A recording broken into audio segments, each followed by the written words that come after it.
Salam dan bahagia. Om Swastiastu. Assalamualaikum warahmatullahi wabarakatuh. Namo Buddhaya. Salam sejahtera bagi kita semua. Perkenalkan, nama saya Inyoman Suwarka, calon guru penggerak Angkatan 9 dari SMK Negeri 4 Bangli, Kabupaten Bangli, Provinsi Bali. Pada video kali ini, saya akan menyampaikan kesimpulan dan refleksi terhadap materi modul 1.1 tentang pemikiran filosofi pendidikan Ki Hajar Dewantara.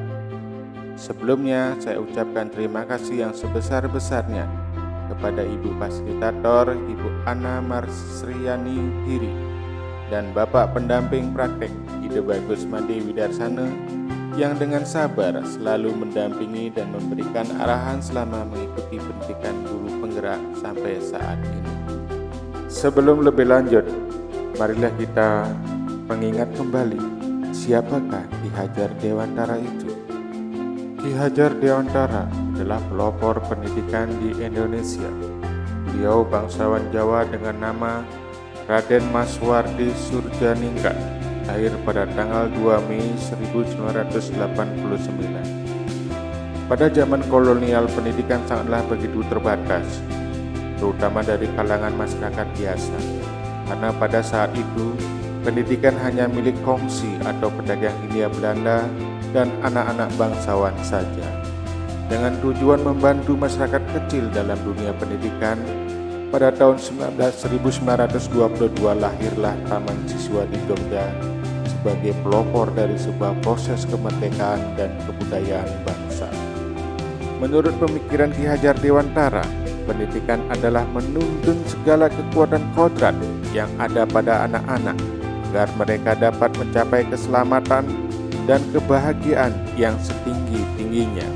Pada dasarnya, guru hanya bisa menuntun, mengayomi, memberi contoh, membangun semangat, dan memotivasi agar seperti semboyan Ki Hajar Dewantara, Ing Ngarso Suntulodo, Ing Madyo Mangunkarso, dan Tut Uri Handayani. Semboyan Ki Hajar Dewantara tersebut perlu kita pahami dan kita laksanakan untuk membawa perubahan pendidikan menjadi lebih baik. Menurut Ki Hajar Dewantara, pendidikan adalah tempat persemian benih-benih kebudayaan. Dalam masyarakat, pendidikan dapat menjadi ruang berlatih dan bertumbuhnya nilai-nilai kemanusiaan yang dapat diteruskan atau diwariskan.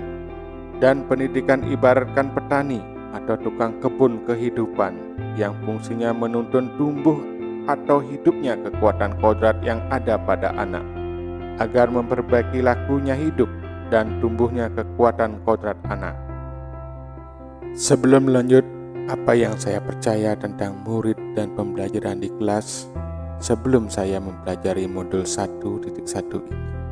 Sebelum saya mempelajari modul 1.1 mengenai refleksi pemikiran pendidikan Ki Hajar Dewantara, saya mempunyai pemikiran seperti berikut. Yang pertama, teacher center, di mana kegiatan pembelajaran akan berhasil apabila guru lebih mendominasi dalam proses pembelajaran, sebab guru berfungsi sebagai subjek penyampaian ilmu pengetahuan. Selanjutnya, saya meyakini kelas yang hening merupakan gambaran kegiatan belajar yang efektif. Yang ketiga, saya sering melaksanakan agar anak menyelesaikan tugas atau kegiatan sampai selesai dan memberikan hukuman kepada siswa yang tidak menyelesaikan tugas dengan cara mengurangi jam istirahat mereka.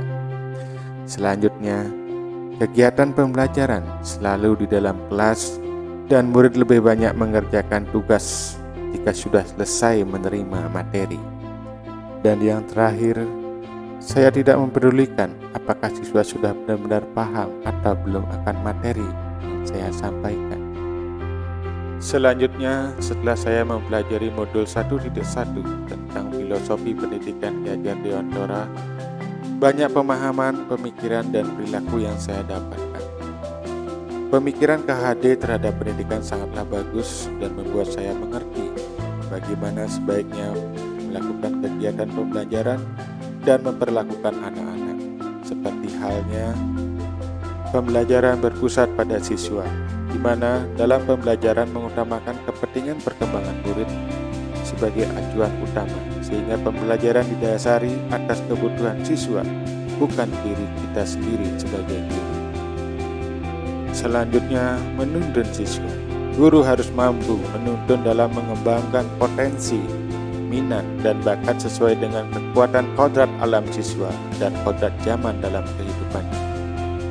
Yang ketiga, mengembangkan karakter siswa. Menghargai berbagai karakter siswa yang beragam, seperti halnya gaya belajar, minat, dan bakat, serta memberikan kebebasan siswa dalam berkreativitas. Selanjutnya, pembelajaran menyeluruh. Melaksanakan proses pembelajaran secara menyeluruh, yakni sesuai dengan ranah efektif, kognitif, psikomotor, spiritual, dan sosial.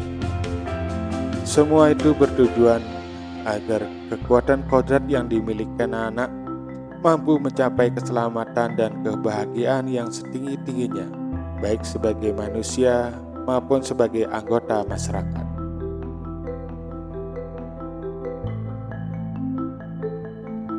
Hal yang dapat saya lakukan segera setelah mempelajari modul ini yaitu Merdeka Belajar, yang mana kegiatan belajar harus berpusat pada siswa atau student center dan menjadikan pembelajaran yang menyenangkan, seperti halnya menanamkan budi pekerti yang baik dengan menggali dari nilai-nilai kearifan lokal yang ada.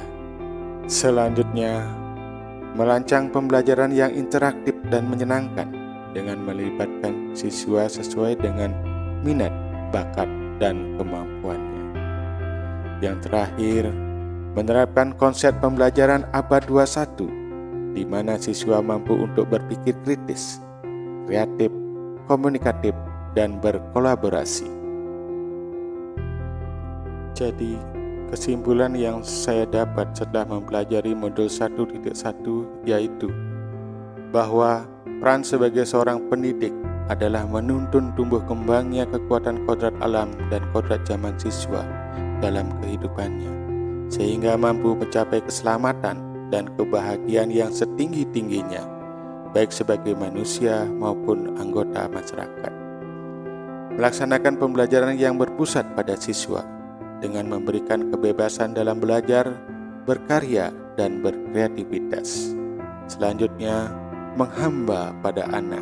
Sebagai pendidik harus mampu memahami dan menghargai sebagai individu yang unik dengan kebutuhan, potensi yang berbeda-beda, sehingga memberikan bimbingan dan arahan yang tepat, serta mengajarkan nilai-nilai moral dan etika yang baik. Dan akhir kata, saya mengutip juga dari Ki Hajar Dewantara, guru jangan hanya memberi pengetahuan yang perlu dan baik saja, tetapi harus juga mendidik si murid akan dapat mencari sendiri pengetahuan itu dan memakainya guna amal keperluan umum.